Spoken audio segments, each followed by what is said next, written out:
Dr. Dattatreyudu has actually included some of the responses and the experiences of his patients. Very interesting. Voices of hope, letters from my patients.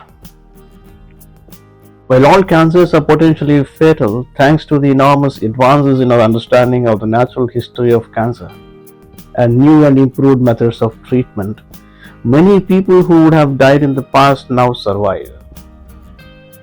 40 years after President Richard M. Nixon initiated the war on cancer and Congress approved increased funding for cancer research, deaths from all types of cancer have begun to decline.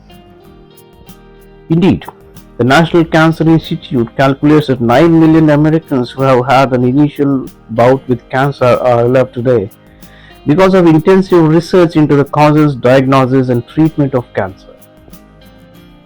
In spite of these impressive advances, a diagnosis of cancer is still devastating.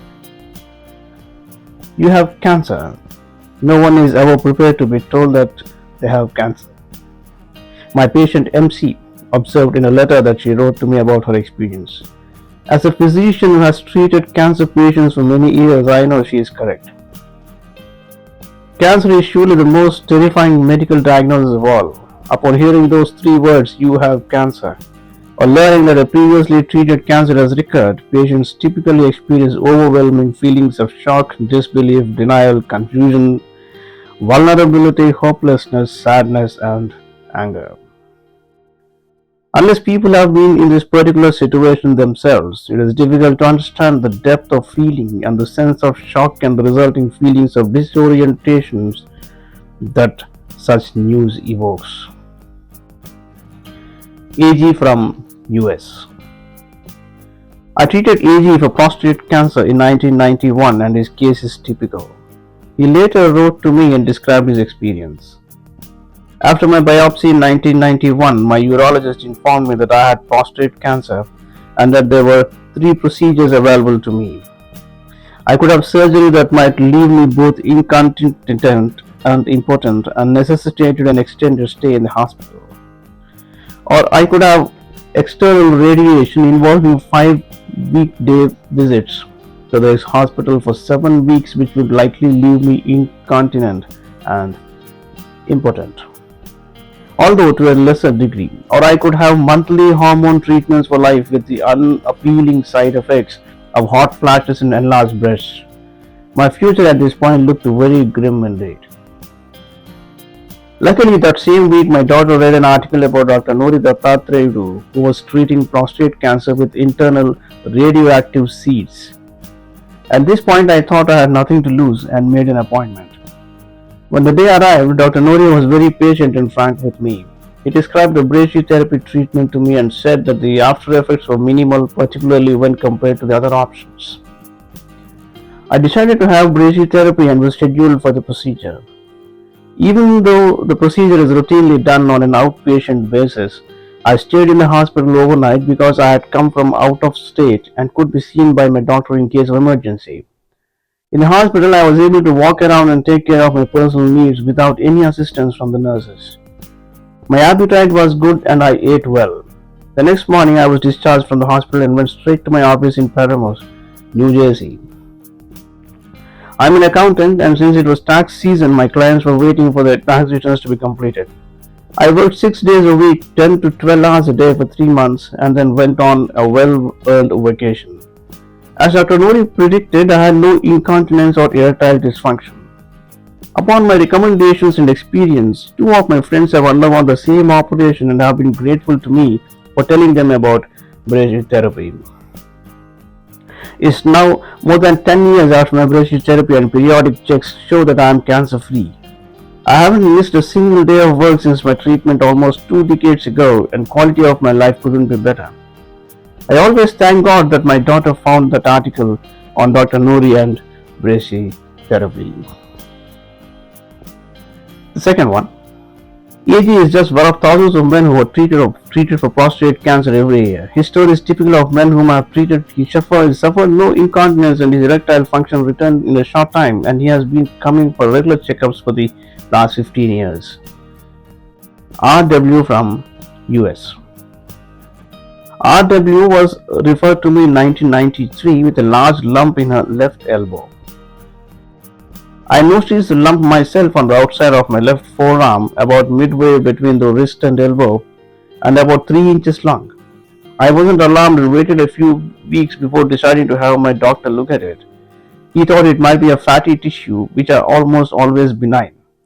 But just to make sure, he sent me to see a surgeon who did a biopsy and it came back positive for sarcoma.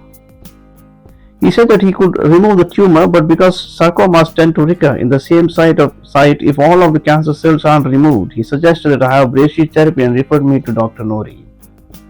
When I woke up from the anesthesia, I had a number of tiny tubes embedded in the spot where the tumor had been.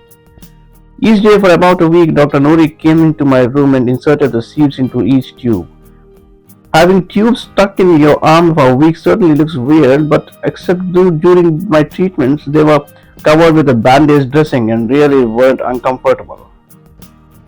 The area was tender for a day or two after the tubes were removed, but that's all. I went home the day after my last treatment. Dr. Nori said that I should take it easy for a week or so, then gradually resume using my arm normally. Because my tumor was not too extensive, I didn't need physical therapy. My daily household activities served the purpose. At the time I was diagnosed, I knew next to nothing about cancer and had no idea that sarcoma was one of the most aggressive types. I was also unaware that many people lose their limbs and even their lives if treatment isn't done in time. Now that I have learned about how deadly soft tissue sarcomas can be, I feel very lucky to be alive. Surgeons can remove the tumor, but it's very difficult to know if they got every cancer cell. Brachytherapy did that. It's been nearly 10 years since my surgery. Not only am I alive, my scar is almost invisible and I have full use of my arm. The next one. KS from US. My patient KS had 2 tumors in the same breast 3 years apart. I found a lump in my left breast in March of 1994. My surgeon did a lumpectomy, removing the tumor and some lymph nodes under my arm.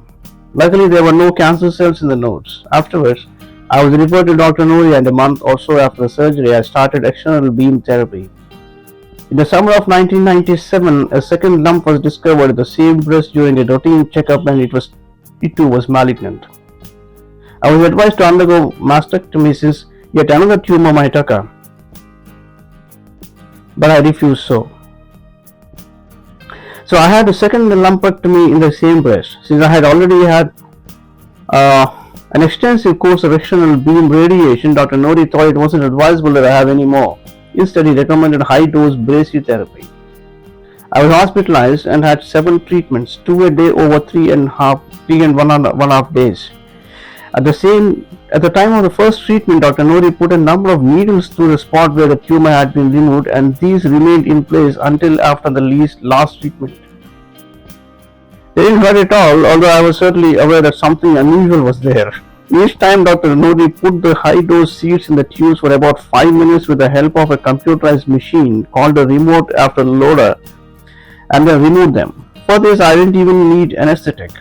4 days in the hospital isn't a long time, but I didn't feel sick at all and got a little bored being confined to my room. After my last treatment, he removed the tubes and I was discharged in the afternoon. My breast was slightly sore for a few days, but that was all. What a surprise! Since I had a lot of fatigue during external beam therapy, I returned to my normal routine right away and haven't had any problems for the past 15 years. Very interesting. We will go through the other responses in due course.